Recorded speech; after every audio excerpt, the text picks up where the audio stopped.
Good morning friends. Karan Madhavani classes में आप सभी का एक बार फिर से स्वागत है। छत्तीसगढ़ की लास्ट क्लास में हमने जन संसाधन देखा था।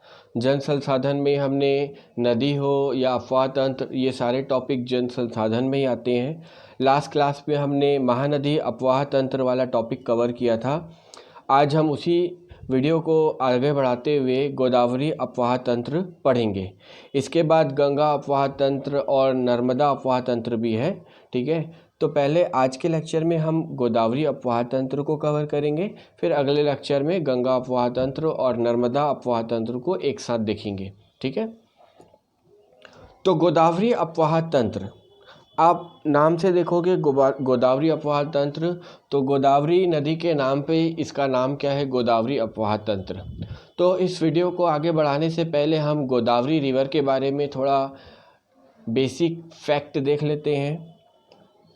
तो गोदावरी रिवर जो है बेसिकली ये महाराष्ट्र की है। ठीक है, महाराष्ट्र जो राज्य है वहाँ से इसका उद्गम स्थल है। ओरिजिन कहाँ से है इसका, महाराष्ट्र से।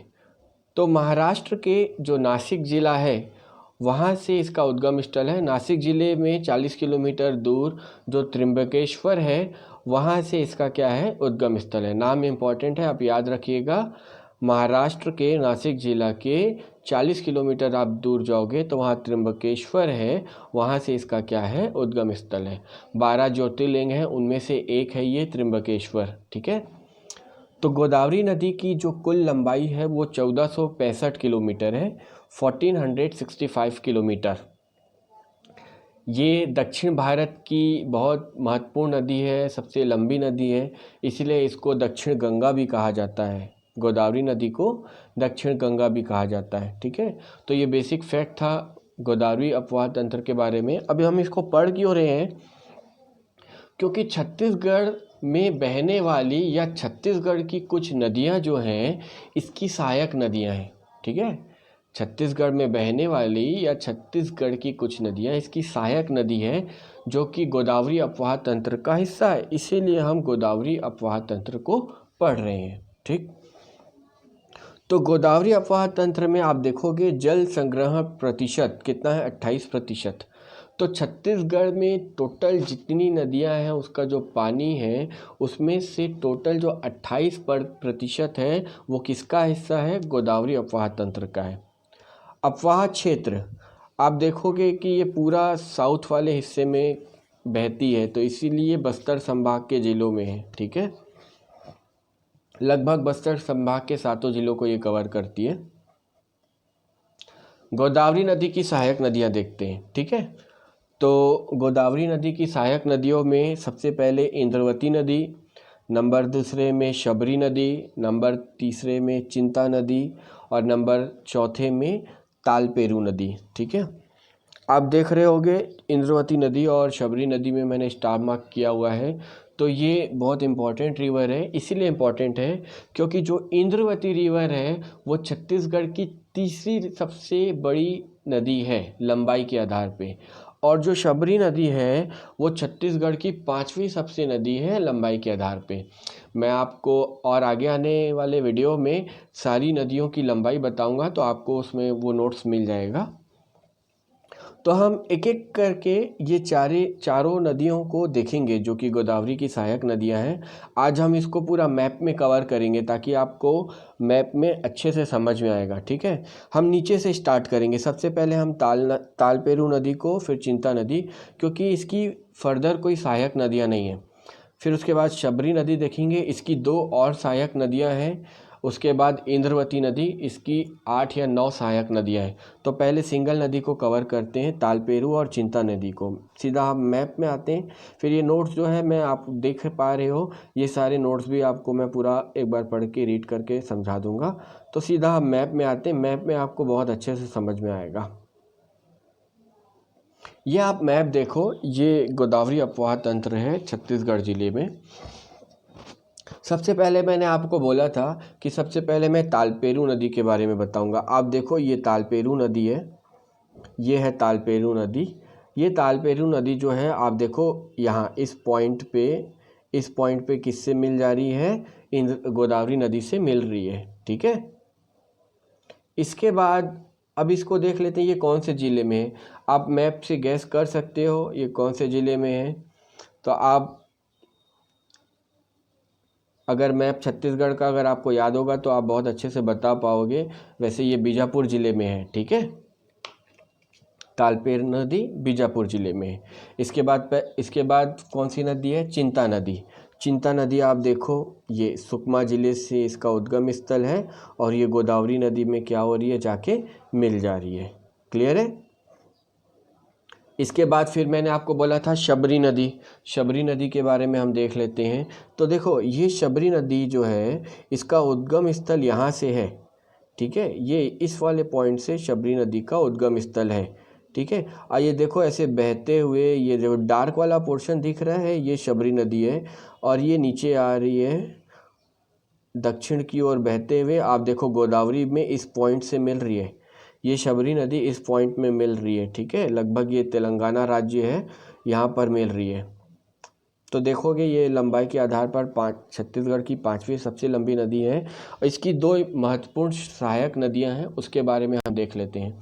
सबसे पहले आप मैप में ही देख रहे हो, देखो ये कांगेर नदी जो है, कांगेर नदी जो है ये क्या है, छत्तीसगढ़ की सहायक नदी है। ये आप मैप में देख पा रहे हो, ठीक है। ये कांगेर नदी है जो कि शबरी नदी की क्या है, सहायक नदी है। कांगेर नदी बस्तर ज़िले से इसका उद्गम स्थल है, ठीक है। कांगेर नदी जो है इसका उद्गम स्थल कहाँ पर है, बस्तर ज़िले में। तो बस्तर में कहाँ पर, कांगेर घाटी में, ठीक। इसके बाद शबरी नदी की दूसरी सहायक नदी जो है उसका नाम हम देख लेते हैं। शबरी नदी की दूसरी सहायक नदी जो है ये आप देख पा रहे होगे मालेंगर नाम से। क्लियर है आपको। देखिए मालेंगर नदी जो है ये शबरी नदी में जाके मिल रही है। अब इसका उद्गम स्थल कहाँ पर है, तो इसका जो उद्गम स्थल है वो दंतेवाड़ा में है। कहाँ पर है, दंतेवाड़ा में। तो दंतेवाड़ा में कहाँ से, बैलाडीला की पहाड़ी, ठीक है। तो ये शबरी नदी और उसकी 2 सहायक नदियों को हमने देखा। अब सबसे जो फर्स्ट नंबर वाली थी इंद्रवती रिवर, जो बहुत महत्वपूर्ण नदी है छत्तीसगढ़ की। तो देखो इंद्रवती रिवर, इसके बारे में सबसे पहले हम समझ लें।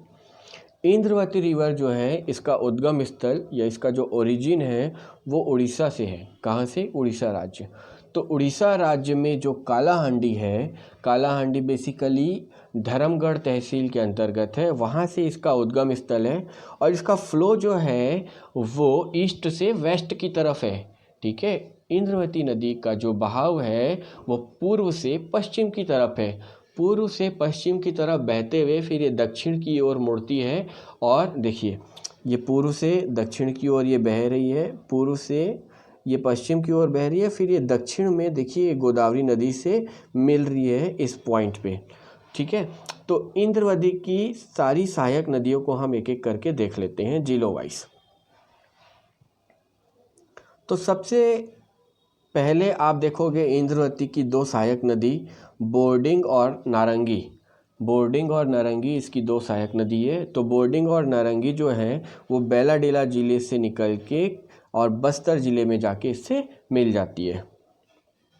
इसके बाद आगे बढ़ते हैं। आप देखोगे दंतेवाड़ा से 2 नदी निकल रही है, शांकनी और डांकिनी, ठीक है। ये दंतेवाड़ा में बैलाडीला से निकलती है, ठीक है, बैलाडीला की पहाड़ी से। और आप देखोगे कि ये इंद्रवती नदी से यहाँ पर इस पॉइंट पे जाके मिल रही है। इसके बाद अगली 2 नदी जो है वो निब्रा और गुडरा। निब्रा और गुडरा बेसिकली नारायणपुर ज़िले से निकलती है और इस पॉइंट पे छत्तीसगढ़ की इंद्रवती नदी से मिलती है। 6 नदियाँ हो गई। इसके बाद 3 नदी और हैं। कोटरी नदी देख लीजिए। कोटरी नदी बेसिकली जो है वो राजनांदगांव ज़िले, कांकेर के आसपास राजनांदगांव ज़िले से निकल रही है और ये कांकेर ज़िले में बहते हुए आप देखो महाराष्ट्र में, उसके बाद फिर इस पॉइंट पे कोटरी नदी जाके इंद्रवती नदी से मिलती है। इसके बाद एक और इम्पॉर्टेंट रिवर है नंदीराज, ठीक है। ये नंदीराज नदी है। ये नंदीराज रिवर भी कहाँ है, इस तरफ से फ्लो होके मिल रही है। इसके बाद चिंतावगु नदी भी इंद्रवती नदी की सहायक नदी है। चिंतावागु अगर हम उसकी बात करें तो ये भी बीजापुर ज़िले से निकल रही है और इंद्रवती में जाके मिल रही है। फिर इंद्रवती आप देखोगे इस पॉइंट से दक्षिण की ओर बहते हुए गोदावरी नदी में मिल जा रही है। ठीक है, गोदावरी नदी में ये कहाँ मिल रही है? भद्रकाली के आसपास कहीं पर ये मिल रही है। ठीक है, ये भद्रकाली के आसपास जाके मिल जाती है। फिर ये गोदावरी नदी जो है आगे बढ़ते हुए तेलंगाना राज्य से होते हुए फिर ये बे ऑफ बंगाल, ठीक है, बे ऑफ बंगाल में जाके क्या हो जाती है? टर्मिनेट हो जाती है। ठीक है, बंगाल की खाड़ी में जाके क्या होती है? मिल जाती है। तो आज हमने गोदावरी अपवाह तंत्र के सारी नदियों को देखा। अब इसके नोट्स देख लेते हैं। ठीक है, नोट्स में आपको जो अभी मैंने मैप में बताया यही सारी चीज़ें आपको मिलेंगी। आप देखिए गोदावरी नदी की सहायक नदी, 4 सहायक नदी हमने आपको बताया।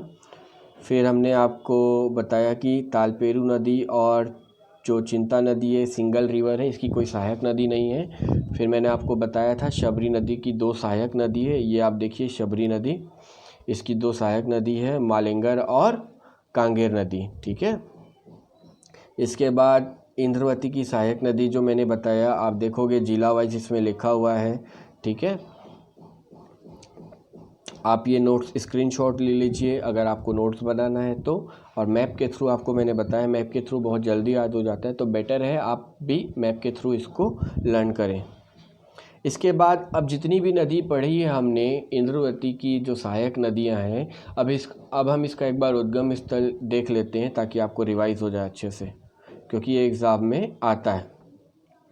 तो ये है गोदावरी नदी की सहायक नदियों के उद्गम स्थल। तो गोदावरी नदी की जो पहली सबसे बड़ी सहायक नदी है वो इंद्रवती। इसका उद्गम स्थल मैंने बताया मुंगेर की पहाड़ी जो कि कालाहंडी उड़ीसा में है, और कौन से तहसील में? धर्मगढ़। ठीक है, इसके बाद शबरी नदी, इसका जो उद्गम स्थल है वो बेलाडीला की पहाड़ी दंतेवाड़ा में। कांगेर नदी, इसका जो उद्गम स्थल है वो कांगेर घाटी बस्तर। मालिंगर नदी, इसका जो उद्गम स्थल है वो बेलाडीला की पहाड़ी दंतेवाड़ा। शंखनी, इसका भी उद्गम स्थल दंतेवाड़ा पे है और बेलाडीला की पहाड़ी में कहाँ पर? नंदीराज शिखर से। इसके बाद डंकनी, इसका जो उद्गम स्थल है वो डांगरी डोंगरी दंतेवाड़ा में। ठीक है, तो आज हमने गोदावरी अपवाह तंत्र देखा। इसके बाद हम 2 अपवाह तंत्र और देखेंगे, गंगा अपवाह तंत्र और नर्मदा अपवाह तंत्र। ठीक है, उसके बाद फिर ओवरऑल जो अपवाह तंत्र है उसका मैं आपको इम्पॉर्टेंट फैक्ट बताऊंगा और कुछ इम्पॉर्टेंट क्वेश्चन भी आपको बताऊंगा ताकि आपको एग्ज़ाम के लिए प्रैक्टिस हो जाए। ठीक, तो अभी की आज की क्लास में मुझे इजाज़त दीजिए। Thank you.